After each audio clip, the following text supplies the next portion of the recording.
All right, guys, and we're live. Just making sure everything's going smoothly here. Broadcasting live right now from my workshop, focusing on relationship with food today, right? I've done this recently where I covered a quick live on relationship with food and I had good feedback, so I definitely want to get much deeper into it. And because I'm doing a workshop just like the other ones, I'm sharing this with you guys live on LinkedIn. If you want to be notified, every time I do a live, follow 10% Fitter. If you want to make sure that you get all these recordings for these workshops, 25, workshops worth, then go to www.perspectiveforce.com /10% fitter. Spell out 10%. And there you can register and get all these recordings and get past recordings. Basically, I'm releasing this because, guys, I'm going to tell this about, I'll talk about this all the time because different people see this over and over. But my dad passed away 25 years ago. And from that day, even somehow subconsciously, I knew I was going to do something for the world.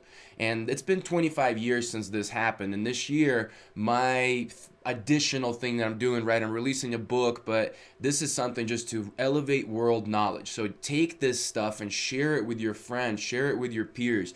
This is not a sales ploy to get you to buy something, although I am a coach and I work with people, but this is a little bit different. Knowledge should be free.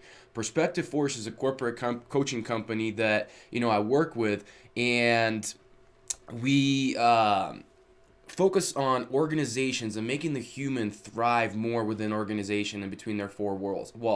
We have a conference coming up in May, but ultimately this is just one of the ways that we try to help. 10% Fitter is an arm of Perspective Force. It's basically one of our categories, and it's a brand that we stand on. So today we're going to talk about, right, your relationship with food. So first of all, before I even get into it, understand fitness is something different, right? Fitness is not just about, running faster, doing more push-ups and exercise. Fitness is about what you see on the left-hand side of the screen. Looks like it might be cut off there a little bit, but FITTER stands for forward thinking, intrinsically motivated, tenaciously passionate, trusting in self. Let's see, emotion, sorry. Totally got off myself. Emotionally intelligent and resilient to external. I had to look for a second, got sidetracked. But anyway, so the whole point is it's a little bit different than what you would see from most fitness coaches or health coaches or things like that. Why? Because health is not an outcome, guys. When you start to get healthy and you start to understand some of the stuff I'm teaching you today and throughout these trainings, you're going to see how health is the vehicle towards your thriving life and business. How it is the greatest limiting factor for majority of 99% of people in the world to being able to thrive in life and have a thriving business. So diving into it, let's get started talking about relationship with food, right? So kind of you to provide recording for free. We can listen to glean more to learn more info whenever needed. Definitely, for sure. Yeah, it's cut off. I apologize. It's a weird Zoom has a different size than the thing that I use, but it's pretty much you're going to see all of it.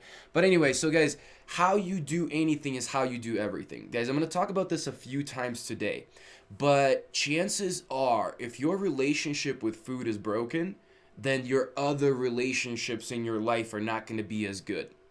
I know it doesn't seem like something that many people may have told you in the past and talked to you about how your relationship with food is indicator how the rest of your relationships are doing, but it is absolutely true. Because what you see on the screen is very true. How you do anything is how you do everything. Fitter looks interesting. Yeah, thanks. I appreciate that. But it's not just something that's an acronym, guys. This is what I've seen happen when people work with me, over the last 10 years, guys. I work with over 300 clients one-on-one, thousands in groups, and these are the transformations I see when we apply some of these things. Poor relationship with foods hurts your relationship with yourself. Absolutely, Juliet. That's so true. When we struggle with those relationships, with just choices, food choices, it's gonna hurt your relationship with yourself as well. That's such a great point. All right, so 4 horsemen responsible for your poor relationship with food, guys. If you get any questions, you feel free to fire away, ask questions that you may have. I'm just gonna type it in to ask questions that you may have. Um, but there's 4 horsemen responsible for your poor relationship with food. And there's really like many subcategories, but these 4 from your past or your present are constantly impacting this ability to have a good relationship with food. So the first one is grief and loss. And this one's pretty big, guys. There's a lot of things that we don't consider as grief and loss, right? And they play out the same way that grief and loss would play out.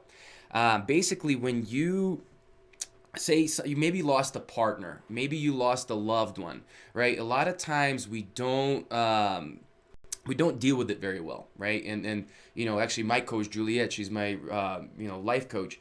She's on right now watching this, and she helps me to deal with a lot of past stuff that I've had in my life. Because I know that if I don't deal with it, I will never be as good as I can be. And I argue with her often. She's probably laughing at me right now about, whether I need to, whether I don't need to. She's like, you've gotten really good at suppressing your emotions, but suppressing emotions will never lead to thriving. Right? Yesterday, when I talked about journaling, I talked about, there's 2 parts to us. There's a caged animal that must be addressed, must be nurtured. It can't be forgotten. And then there's also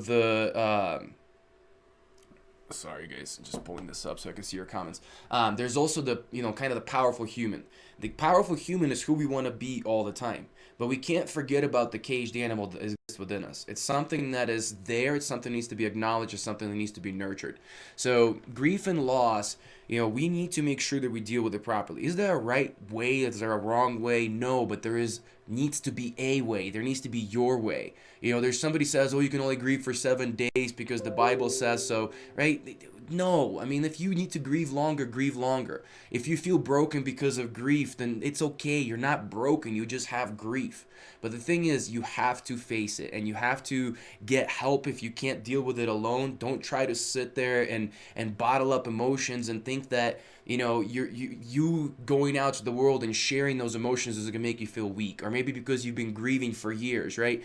I never really dealt with grief for my dad, so I think I still deal with it 25 years later. There's still things that are there that I can't explain. Maybe I can't understand.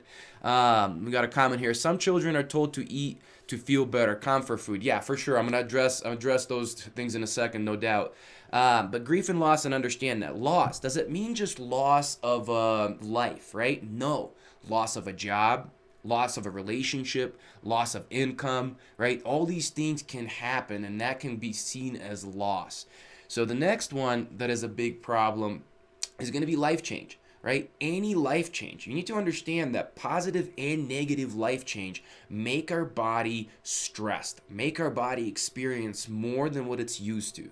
And if we don't consider that, if we don't become aware that in those moments we have to adjust, we have to shift, we have to journal more about our environment to understand how the external environment is impacting our internal state, right? We're going to talk about cravings in a second. We're going to talk about, what to do about them. We're going to talk about where they come from, but really understanding that externally there's a lot of things that occur that can impact us internally, and our relationship with food is no different. So life change, whether it's positive or negative, can be something that drastically impacts your life. From there, we're getting into relationship problems, right? Relationships are, a lot of times when we think of relationships, right, you see on the screen there's a couple standing there holding hands. But does it mean just love relationships? No. This can be your friendships, your best friends, your long lost friends, whatever it may be. Like, just take a look and see how well you maintain relationships. This is how I know that I personally struggle sometimes with certain things emotionally, because I don't do a great job of maintaining relationships. So that tells me there's something deep rooted in there. I haven't figured it out yet. Yes, I'm a coach. Yes, I'm supposed to teach people what to do, but it doesn't mean I have it all together and have it all figured out. That's why even coaches have coaches. But your relationships can be work relationships, right? Your relationship with your boss, your relationship with your team, your relationship with your peers, right? If you're a leader, you may have a team. If you're just on a team, you may have peers. You may have peers within leadership and other department heads and things like that. So all of those relationships can put strain on your ability to have good food choices, because it all has to do with what you're conditioning your brain. And we're going to talk about food conditioning here in a second. So then we're getting into interpersonal problems. problems, right? You see on the screen here, a person's looking in the mirror, right? Beautiful woman, I'm sure, no doubt about it, but what she sees is a monster. What she sees is, whether it be she sees herself on the inside as ugly, she sees herself on the outside as ugly, both. Who knows? But there's just things that are interpersonally haven't been resolved. Feelings of not being good enough, right? Imposter syndrome. All those kind of things boil up. And we don't deal with them properly. We assume that just because they're common, they're normal. That's not the case, guys. I talked about this yesterday, right? When we talked about that common does not equal normal. We're assessing a starting point.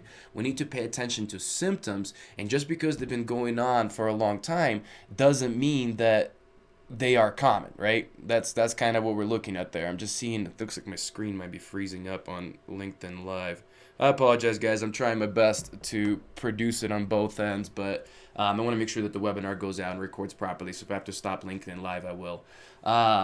It might be just my phone that's freezing too, but let me see. Let me just undo my... So, all right, those interpersonal problems, they can become an issue, and they can, if you don't deal with them properly, they will hurt your relationship with food. Now we're getting into a little bit of what you were talking about with children, told to eat certain things to feel better, right? Our food conditioning. Guys, just slow down for 1 second right now and think about your past. Think about, when you were growing up and you were having an emotional struggle day, right? Or you were sad, something bad happened. What did your family do? Did your family cook you a really healthy meal, like a salad, and said, here, you're going to get a salad to feel better? No, that didn't happen. Even though the salad is the best thing that would make you feel better, and I'll explain that in a little bit when we talk about neurotransmitters, but at the same time, it's not what you get. That's not what you receive. What did you get? Mac and cheese, for example. Maybe you got ice cream. Maybe you got comfort food. Like, comfort foods are called comfort foods because they're going to elicit certain neurotransmitters to make us feel good, serotonin and dopamine. The problem is that they're addictive. So now we're conditioned. When I feel sad, mentally I'm conditioned to eat a poor food choice. On top of that, I'm also physiologically dependent on this addiction to fulfill the need through eating that food choice. So it's a double prong. You get bombarded from two places.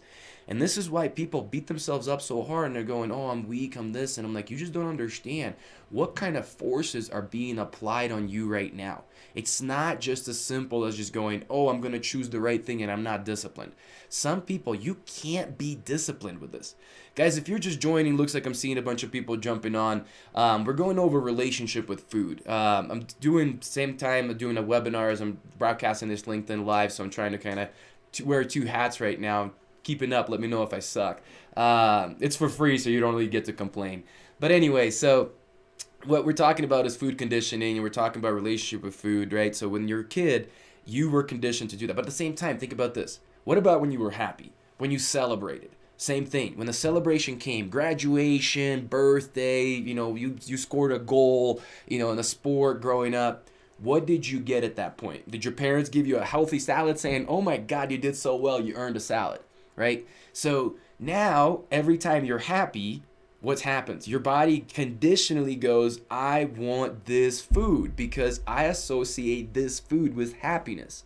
So now, when we're eating bad foods, it's not just because we're eating bad foods, because we're either happy or sad. But now it's a lot more complicated than that. What if you don't understand your emotions very well? What if you are not good at understanding degrees of sadness, degrees of happiness, right? And there's different levels, right? Not all happy is just happy, right? I'm elated, I'm excited, there's different ways to break those adjectives down, and they represent different levels. But we don't deal with emotions and label our emotions properly, everything that is in that vicinity becomes happiness, and everything in the vicinity of sadness just becomes sadness. But what do? We've already conditioned to have poor foods anytime we feel happy or sad. So anytime we feel any emotions, even relevant to that, they're equivalent to those emotions and we have the same response. You're seeing how complex this is, right? So I know you guys want the secret. You're jumping on these free shows, and I'm not saying that people who really follow me, but a lot of people that just kind of jump on and they see this stuff. You want me to give you a secret sauce that fixes everything. That, oh my God, do this thing, take this pill, and it's going to correct. No, because the secret secret sauce is being able to see your health from a 30,000 foot view, not looking at a tree, but looking at the whole forest the whole time. That's what it's about, guys. That's what we're trying to accomplish. So make sure that you're not oversimplifying this and expecting something and then beating yourself up when you're failing. Nor should you be buying something from somebody that's going, here's a quick fix. It ain't gonna work, or it may work for a little bit. Here's the thing about 10% fitter that differentiates us from most places. Results today, maintain them a year from now without hurting your health 15 to 20 years down the road from the choices you're made today. That's the premise, right? So that last piece is the most important. There's a lot of things that I could give you that would give you quick results, but that would hurt your health in the long run. So I would never do that to you. There's people that will. I refuse to. That's not true health. So for that reason, sometimes you got to listen to me ramble, be a little bit boring, and be patient so that way you can have this high level takeaway. I understand that not all of this is sexy, but for you, it'll pay off in the long run. So getting forward, right? These are the kind of discomforts that we start to experience when we start to have issues with food that cause us to make different choices. We may have discomfort with food waste, right? Anybody's mom or grandma here ever tell you like, how dare you not finish your plate? There's kids in Ethiopia that are starving, right? I get that, and I understand food waste is bad. But it doesn't mean that we should always eat everything off our plate. We need to learn to plate our food better, to be more conscious about before we eat that we're going to overstuff ourselves if we're starving. We're going to talk about hunger here in a second. But understanding that food waste is not that bad. What's different? You already made it. You're going to put it in your body and it might make you overweight, unhealthy, and stuffed, or you're going to throw it in a trash can. That food is done no matter what. Maybe you can save it for a leftover. If that's the case, sure. If you do that kind of thing, I'm all for it. That's ideal. But if you think that wasting food and throwing it in a dumpster is worse than overeating, you got this thing backwards. You really need to understand that that's not a good discomfort to have. Percentage is 80 and 20 fitness. So, I mean, this is a common thing. It's a comment just made. Diet is 80, fitness is 20. Guys, that's a oversimplified way of thinking. I've seen people eat right and move right and be perfect at everything and not lose a pound or only lose a little bit. Internal health matters. Your mindset matters. If you guys want to know in reality how this works, mindset first, change here, then change on the inside, then change how you eat, then change how you move, and you're never going to recognize your life if you do it in that order. Go backwards, you'll never get there, right? Even with fitness, I talked about this yesterday, right? When you work out, if anybody's done Pilates here, you guys know how Pilates works. Really good for the core. They call it the powerhouse, right? So core is our powerhouse. This is what stabilizes, kind of makes our body be good, move the way it is designed. When you start to work out, you should always work from the inside out. Start from the center, work on your core, then work on your big muscles and next joints like shoulders and hips, and then get into your extremities. If you start working backwards and you start focusing more on externally than internally, stuff like that, you're going to have problems because you'd be dysfunctional. Well, the same thing, when you approach health from the wrong standpoint, from the wrong priorities, you're going to be dysfunctional. You guys have no idea how many bodybuilders I've seen who have mental health issues like crazy, who are internally destroyed when it comes down to blood chemistry, who die from heart attacks later years. And I'm not just talking about men, and I'm not just talking about steroids. I'm talking about the way that culture has to eat. Not everybody, there's some that do it correctly, so I don't want to bash everybody. It's not what I'm saying, right? The other thing we see in here, you see a bunch of emotions on the right hand side there, right? Food, when we feel that discomfort, we use food as medicine. Not a healthy kind of medicine that makes us feel good, but more like a Band-Aid, that we solve a problem just for a short little bit, and then it kind of comes back and perpetuates, if not gets worse. Similar to alcohol, right? It's the same thing. Alcohol is a depressant. Your body's going to feel worse afterwards, but in the moment it feels better. When you have some of these foods that really make you... Yes, I'm going to talk about different types of hunger in a second, guys. I will cover that, Juliet, no problem.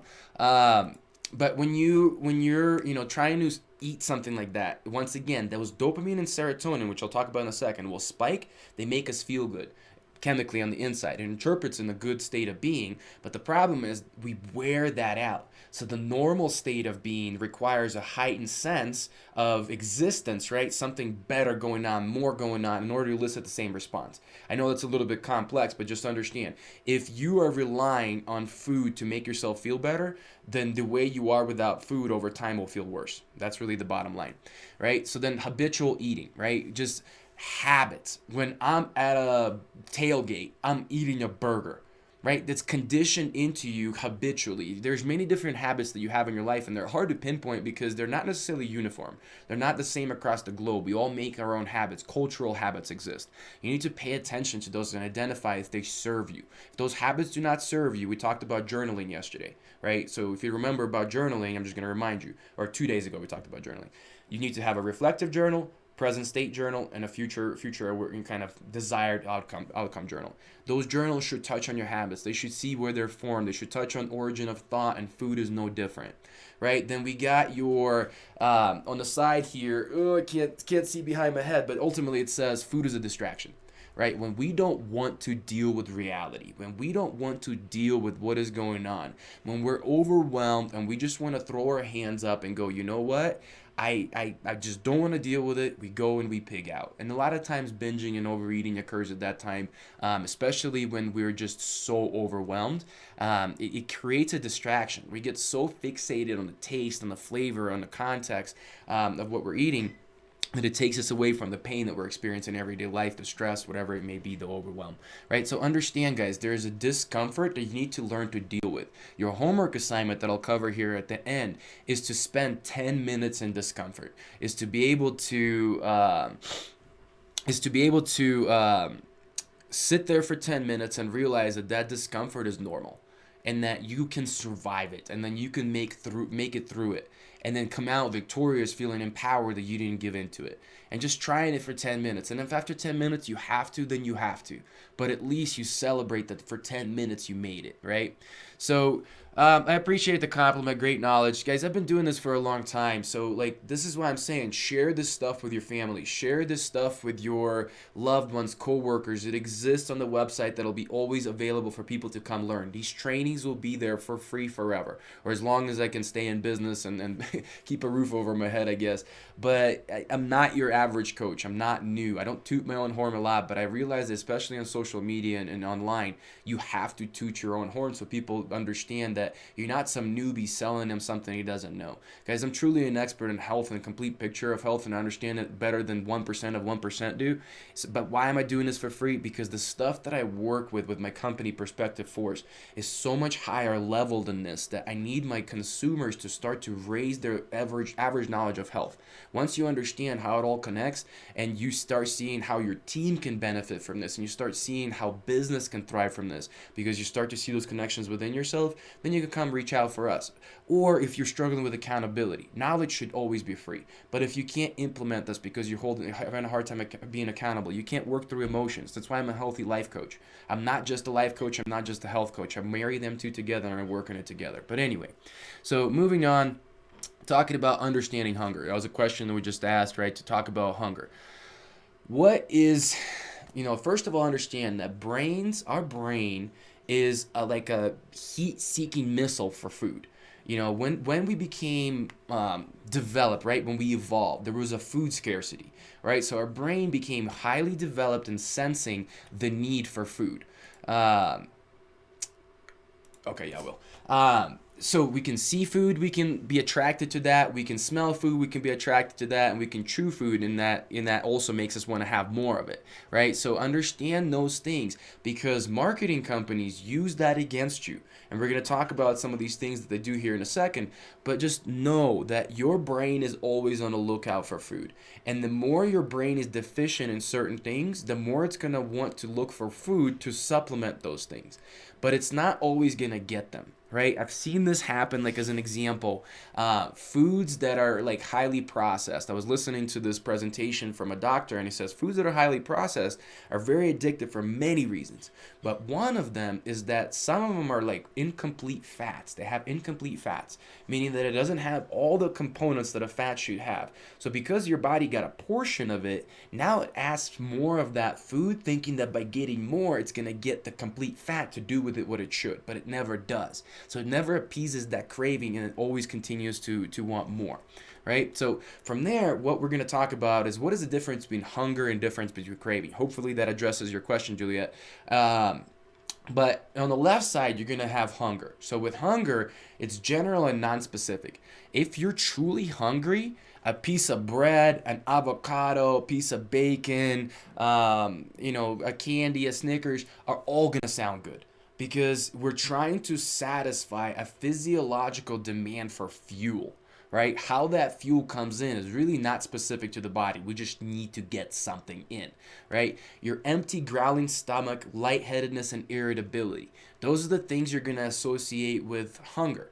Now, when it comes down to it comes and it goes, often gradually, right? So that's something that we understand. It's not going to come in all of a sudden. It's gradual. It's more slower shift. Your hunger intensifies the longer you're without food. It's not something that comes in as bam, all of a sudden. If it's bam and all of a sudden, guess what? It's a craving. It comes on suddenly and feels like an immediate compulsion.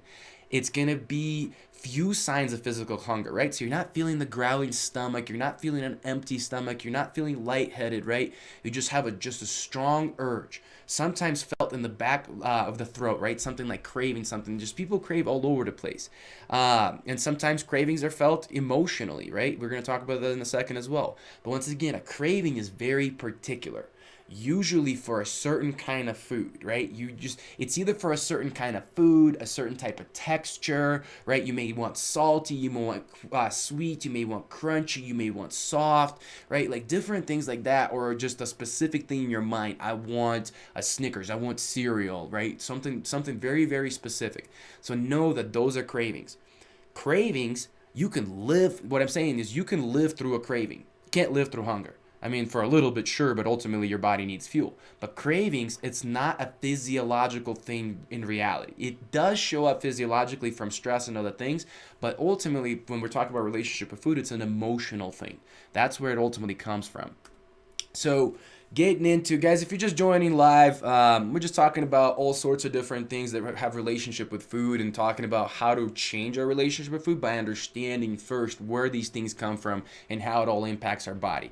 So as we're talking about like our brains, right, they also organize input coming in from other places too, such as our emotions, our physical feelings, our beliefs, and our thoughts, right? So those things get organized and represented physiologically as well. So often signals can be jumbled up. So because you can see down here, it says emotions or physical sensations can feel like hunger, feeling sad or angry or bored might get lost in translation and emerges let's go grab tacos, right? To being a little funny, but the reality is we misinterpret things.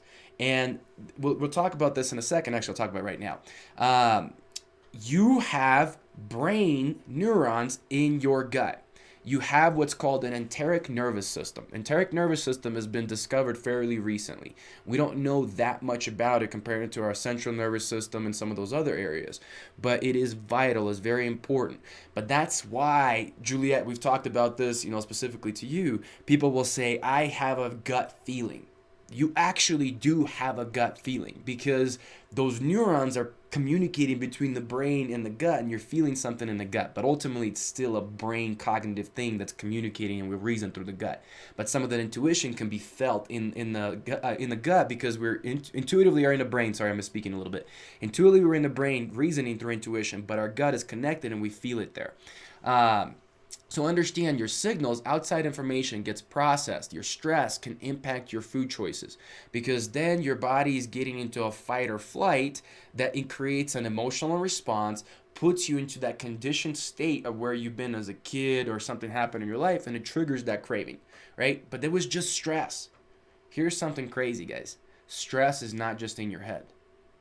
Toxicity can elicit the same amount of stress on your body as your boss yelling at you all the time. So now we really need to expand and connect the dots here, because I just said something that's super important I need you guys to grasp. Your mental stress that you clearly feel in your head can impact your food choices. can make you do stuff. We're pretty aware of that, right? Because what does it do? It has an outside response on our brain, impacts our brain to create a craving through an emotional response. But there's other things involved too. I don't want to oversimplify it. But here's the thing: toxicity, chemical pollution, bad makeups, all these things chronically done do the same thing as mental stress. So you may be thinking there, in my head, I'm not that stressed, but chemically your body's stressed. It's the same thing to our system, or physical pain, right? Think about it. If you're constantly in pain, your back is always hurting, your knees are bad, whatever it may be, just movement hurts. It is a constant stress on your body, but we don't think about it that way. We don't associate because we don't understand stress from a full picture. When I cover stress in a future workshop, you guys will understand it much better. But all of this really, really matters, guys. And then when you start to understand how it all connects, you start to go, okay, there's a lot more to this than I thought. This is finally starting to make sense. And this is why you got to get through some of this dry content to really understand some of the sexy stuff we'll talk about in the future. But here's a quote that I just want you to understand. Fundamentally, a craving is a strong belief that eating a particular food will make us feel better. Right? That's just very fundamentally what you need to understand. Right? It's just somewhere inside of you, through whatever system is going on, whether it be chemical neurotransmitters like serotonin and dopamine, which we'll cover in a sec, that your body's thinking, if I get more of that food, I'm going to get those neurotransmitters are up. I'm feeling depressed. I'm feeling not motivated. I know if I get more of that, it'll make me feel better. Or maybe it's coming from conditioning that we talked about, right? Lucy, you got a question. So, let's see here. So if we think that we need something specific, then it's just a craving. It's not necessary for our body. Absolutely. That is 100%. It's sharp. It's very specific. It's right in your mind. That's not hunger. That's a craving. You know when usually happens for majority of the world? It's either mid-afternoon or in the evening. It has to do with our energy levels. It has to do with many different stress responses, and I'll cover a lot of this over 25 trainings that I'm releasing. But you're absolutely right. That is the case. If you have something specific, then it's a craving. It's not something your body needs. Now, with that said, if you really get in tune, you may start to notice, like, I know people who crave lettuce, who crave like veggies, who crave things like that because they've really intensified their connection to their body, and they start to understand from a nutrient standpoint if I'm lagging something. There's no nutrients in a cookie. There's no nutrients in cereal. There's no nutrients and stuff like that. If that's what you're craving, chances are it's not. If you're craving a whole food, a real normal made food, it could be that your body needs to get more of that nutrients if you've gotten attuned with it. So moving on, right, serotonin and dopamine. That's the next thing that we're kind of focused on, is looking at the two main neurotransmitters, right? These are the two things in your head that basically make your body feel good, make your body experience pleasure, make your body experience just the sensation of positive response, right? So serotonin, it kind of makes us feel groovy and relaxed. It also tells us to stop eating, right? So a lot of people I've worked with a lot of people with eating disorders, from anything from binge eating disorders to anorexia to bulimia. I wouldn't classify myself as an expert in that. I just work because with so many clients you work with, you end up running into it. I would probably recommend somebody else to work with for that. For a specialist, reach out if you need it. I can help out, connect you to the right person. My friend Whitney would be a good option for that. But anyway, so understand that serotonin tells us that we need to stop eating. What if your gut, and you're going to see that serotonin is produced about 90% in our gut. Pay attention here. This is so key to make this connection. What if your gut health is bad? 90% of serotonin is produced in the gut. That causes your body to be deficient in serotonin. What does that do in turn? The thing that's supposed to signal for you to stop eating that you had enough doesn't turn on. Can you see the problem? How gut health, poor gut health, digestive health can cause people to be an overeater. But we don't talk like that. We don't make connections like that because we can't see the forest. We can't see the whole picture of health because we can't sit through 25 workshops and be bored. But I hope you guys make it. Like, I'm serious. I know it's 25 hours. I know it's important, but this is 10 grand worth of knowledge that I'm passing to you. And I'm not joking. And you need to treat it like that. And I have zero doubt in my mind if you all apply this, come end of March when this is all finished up and you do all this, you're going to go, oh my God, give me more. Let me keep doing this. Let me keep getting better. But you got to sit through some of the boring stuff, right? So serotonin understand that that GI tract is really important. So serotonin tells us to stop eating, and if it's broken, it's not going to be good. Dopamine, in contrast, is our reward neurotransmitter. It gives us a high, right? So where your serotonin is like a kind of thing, dopamine is like a wee kind of thing, right? So folks who struggle with overeating are often just trying to boost their levels of serotonin and dopamine. We need to understand that your body's trying to get a response, but if that response is not happening, it's not going to get from the food what it needs. So it asks for more food in hopes that it gets that response. So how does dopamine play with that? I'm going to show you another connection that is crazy here. One of the crazy things about overeating, this thing, your cell phone. Oh, look at all those LinkedIn live messages on there. It's this thing, right? So what am I talking about? It's technology, it's stimulation. So dopamine is an excitement kind of response, right? But if your body keeps getting excited all the time from technology and stimulation and caffeine and God knows what, then it becomes less sensitive to that dopamine. It's like you keep trying to attach it, and the body goes, well, I can't keep up attaching to this, and it starts to let some of it float around and not let it get pulled in. That's a problem. Because then dopamine's supposed to happen from us eating, but because our body's not connecting properly and not feeling like it's receiving that, because of overstimulation from technology, now we end up overeating. And I'm not just talking about binge eating, I'm just talking about simply overeating. Yes, they're both relevant and the same, but they're different degrees of overeating, right? So understand, it's not as simple as just beating yourself up. Technology has to do with it. Guess what else has to do with it? Stress. You know what has an inverse relationship with dopamine, that feel good? Stress. When cortisol, your stress hormone, goes up, dopamine production goes down. So you can understand how eating and binge eating is so connected to stress. We always think it's just emotional. It's not. It's a physiological response that also happens. So understand. I know I'm kind of throwing a lot of science at you, but keep up, guys. I know I believe in you to be able to grasp this. How do you improve, right? So now we're kind of getting to wrapping this up. How do we improve? Guys, feel free to ask any questions that you may have. Type them in the chat box. Juliet, if you feel like I covered your question on discussing different types of hunger, if not, let me know what other angle you want me to take. So moving on, how do you improve, right? What to do about cravings? There's many different things that I talk about with nutrition to do about cravings.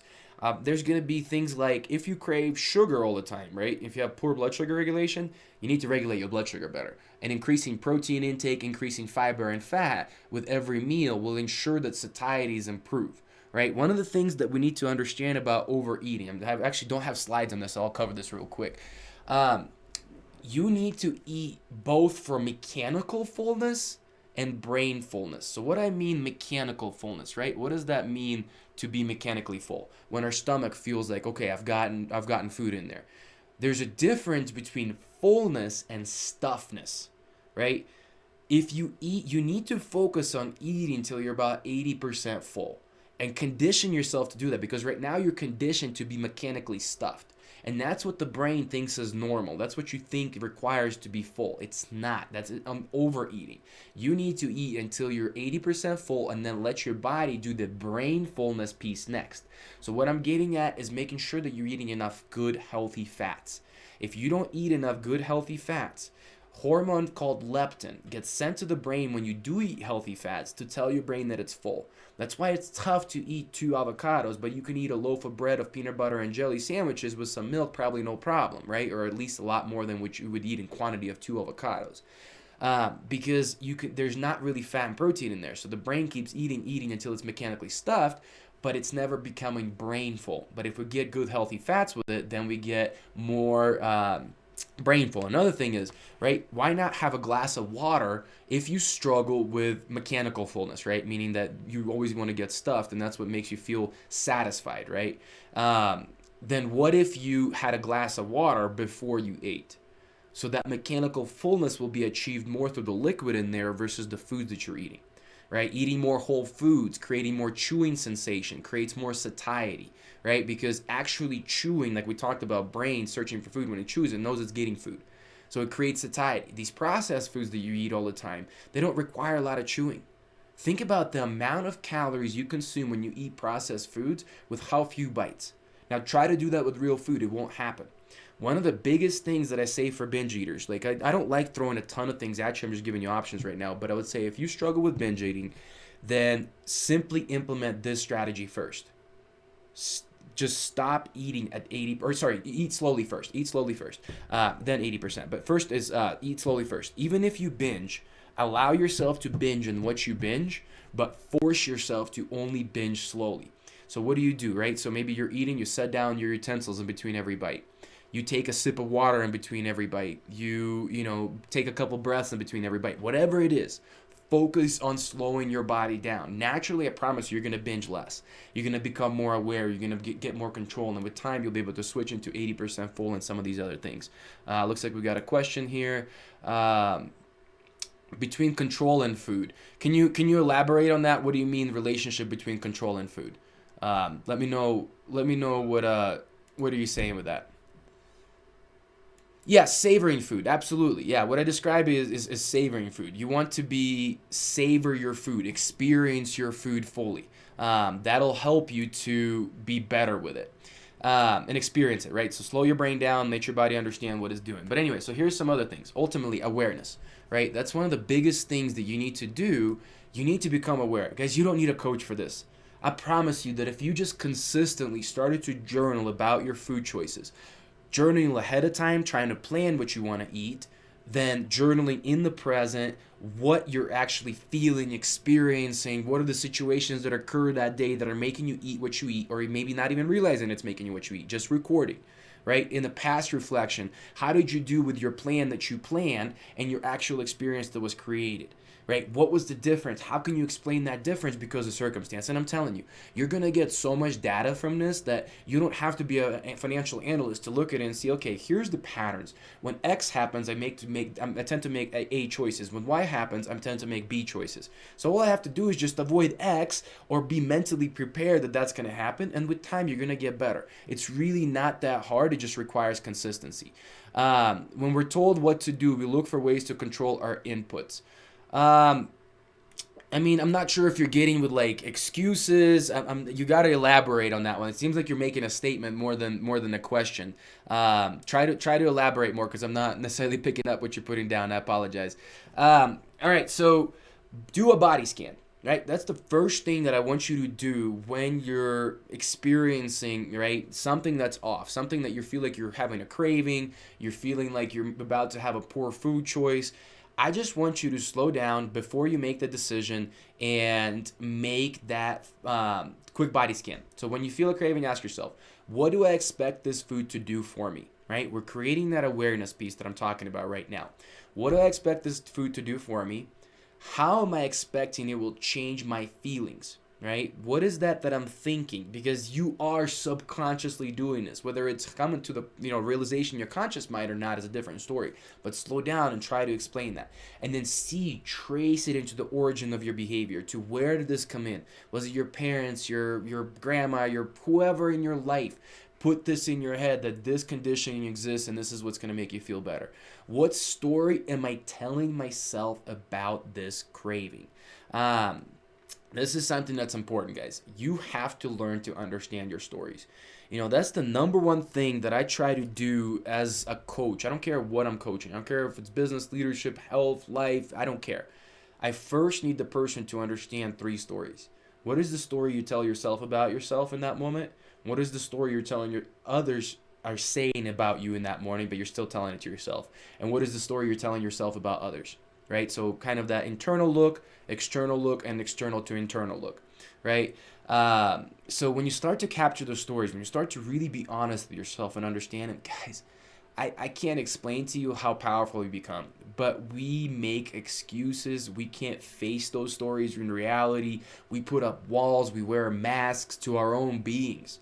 We put on a mask every single day when we go outside and pretend to be something that we're not, whether we realize it or not. Majority of us are doing it. Some of us are doing it to a degree where they do it only in certain places. Some of us doing it all the time. Some of us are doing it to ourselves. Most of us are doing it to ourselves. So when you start to capture those stories, that's when you truly start to begin to expand your relationship with food. So from there, what else is going on for me right now, right? We talked about that awareness piece, not just internally, right? Write down all internal stuff. But what is external? What happened at work? What's going on in your environment? What environment are you in? All of those pieces become key and very important. So some craving busters, right? Just got a bunch of words on the screen. I just copied and pasted this, but just real quick, understanding that cravings are normal. They come and go, right? You don't have to respond to a craving. Not responding to a craving will do nothing negative for you. It'll do positive for you. It'll empower you. You can celebrate, but you first have to have an awareness. This is a craving. I created an expectation for myself that I'm better than this.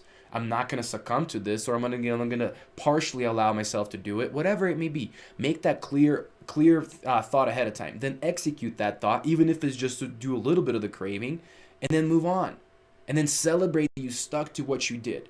Just not being reactive and trying to not even think about it and then all of a sudden giving in, right? That's not a good answer.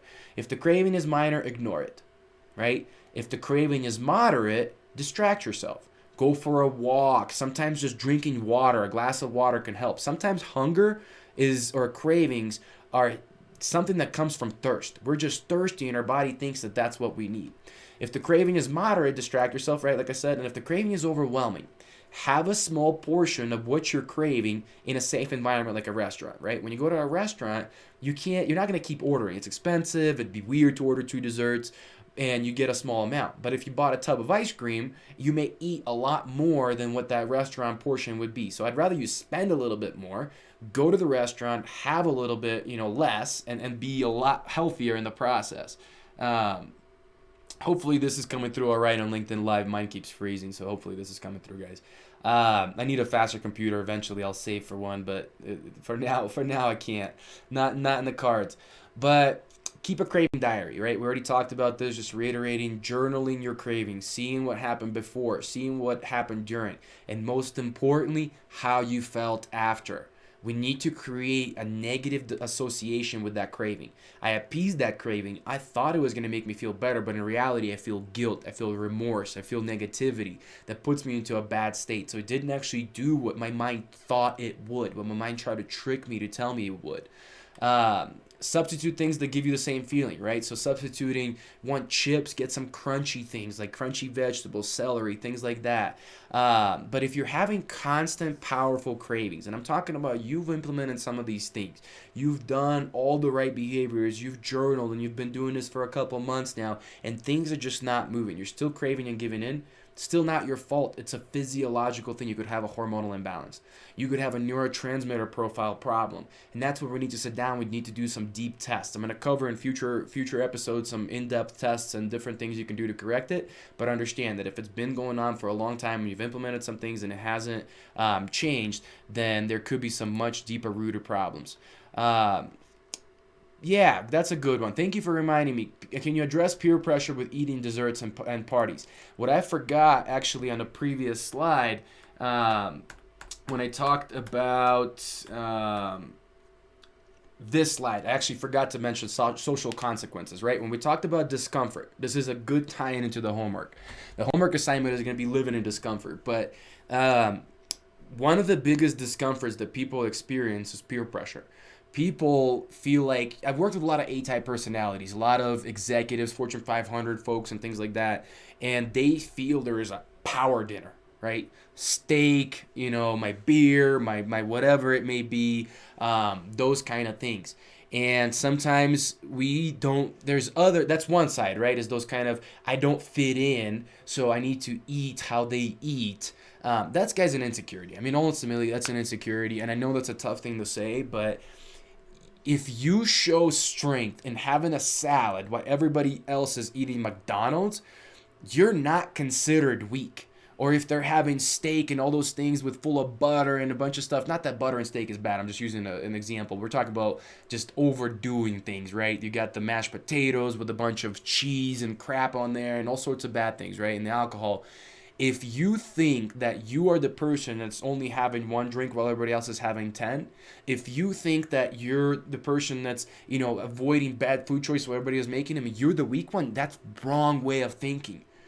People will may make fun of you. They may say things to you, but that's their own insecurity coming out and saying, I feel inferior to your choices, so I'm going to bring you down in order to lift myself up. That's a problem, guys. We can't let our being be destroyed because other people want to put us down to make themselves feel better.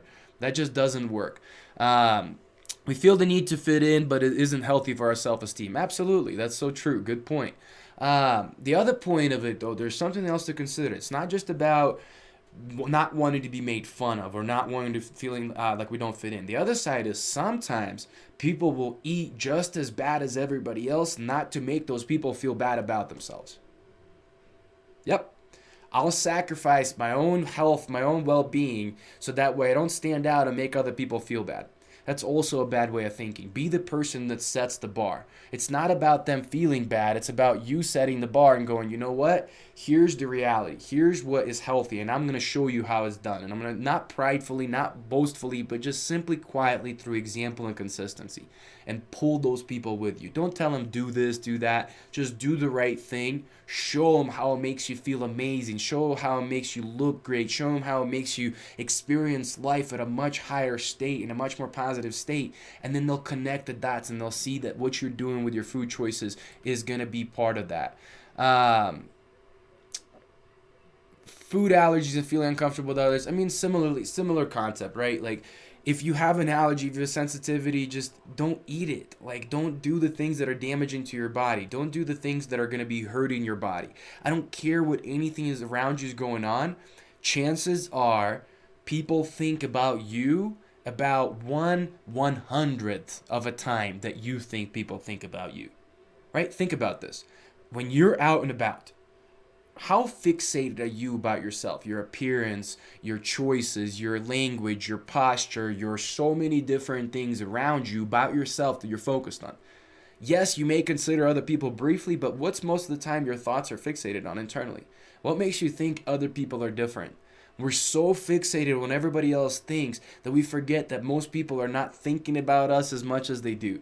So we bring on these burdens on ourselves and make these poor choices where in reality it has nothing to do with anybody else. It's just our own insecurity of being afraid to make our good choices and stick to them in the face of others not approving of those choices or making different choices, right? It has nothing to do with you. You shouldn't play in that area. So understanding hunger. Oops, I've already passed that. Let me get back to it. So your homework, right? Wrap up. This is your homework. Been going about 52 minutes. I promise to keep it under an hour whenever I can. So the 10-minute discomfort deal, that's what I want you to make with yourself. This deal is going to last for 2 weeks, maybe forever, but at least for 2 weeks. What I'd like you to do today is I'd like you to make a discomfort deal with yourself. I want you to, when you feel discomfort, to promise to yourself to sit with that discomfort in whatever form it takes for 10 minutes, right? You're just going to sit there for 10 minutes and not allow yourself to, dive into appeasing that discomfort. During that time, you will notice and name the discomfort as best you can. You're going to journal. So it's great to distract yourself, right? You're sitting there, you're feeling that discomfort. Grab your journal, start to journal what you're feeling, what are you experiencing. After that, you'll make the choice you feel is appropriate.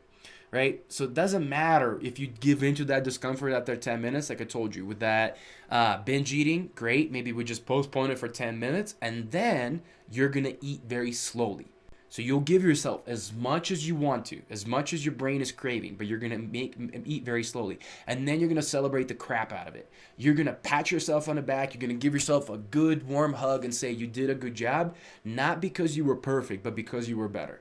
And then you keep focusing on how to make the smallest, tiniest tweaks to just get 1% better, 10% better, until over time and gradually you're going to get to a point where you let this go and you seem like, wow, this was easier than I thought, because you didn't go cold turkey. You continue to perfect yourself, but you built up a winning momentum that stopped this negativity and negative self-bias and negative self-talk that you've created because you slowly keep improving. So focus on those things and move forward.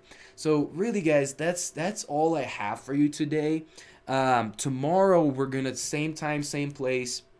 we're going to dive into the movement, right? So 10% fitter is 4 categories, and they are in priority order. If you change this up, you're going to struggle. I'm just telling you guys. I'm not saying maybe. I'm telling you that I understand health better than most. I may sound boastful, but I'm just tired. For so long, I pretended to be humble, and I realized that online people go, oh, he's just somebody that kind of knows health. No, I know health inside out. Health coaches come to me to ask questions about health.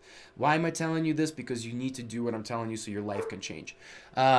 So tomorrow we'll dive into movement, right? So that's the 4th category, like I mentioned, of the 10% fitter. Mindset first, mind, neurotransmitters, mental health. That is all that first portion, right? Because we're not just health and mental health are not separated. They're one and the same, and we just stop separating the conversation. Then comes in your internal health. That's going to be your blood chemistry, your hormones, all those kind of things, your digestion, your stress management. That is important. Until your mind is right, until your internal health is right, nourishment and movement won't matter. Because you can do all things correctly with nourishment and movement and they won't happen. And they won't change, or you only change a little bit and get stuck. So that 3rd component is nourishment, and the last component of movement. So tomorrow, for movement, we're going to cover your stability, flexibility, and mobility. What does that mean? What does each one of those exercises mean? And ultimately what to do about it, right? So that's it. Thank you so much for tuning in, guys. Have a great day.